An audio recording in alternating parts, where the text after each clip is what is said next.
કાલસીરામ સાહેબ કહેતા હતા કે જેને જવાનીમાં ચમચાગીરીની લત પડી જાય ને એની પૂરી જિંદગી ચમચાગીરી કરવામાં જ નીકળે.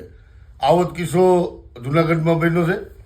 હમણાં એક મિનિસ્ટર આવ્યો તો ચમચાઓ મળી, પણ મને તો એટલો ગર્વ થાય છે કે ચમચાઓ તમારે મને યાદ કરવો પડે, મારી ખણખોદરી કરવી પડે, પણ એ ખણખોદરી તમે કઈ રીતે કરો છો? સમાજના દીકરા દીકરીઓના જે હક માટે લડીએ, સમાજની માટે બોલીએ, તમારી જેમ દલાલી નથી કરતા. વટની સાથે કહેવું પડે કે જે મહેફિલમાં અમે હાજર ના હોય ને ન્યાય તમારે અમારી ભળવાઈ કરીને યાદ કરવા પડે. એટલે તમારાથી ભળવાઈ, દોગલા અને ચમચાગીરી સિવાય કાંઈ ના થાય. સમાજનું એક પણ ટકો કામ તમે કરી શકો નહીં, અને મને ગર્વ છે. અને તમારાથી શું થાય? તમે આવા મિનિસ્ટરને કરીને હું મારા કોલર ઉપર તમે દાગ લગાવીશો.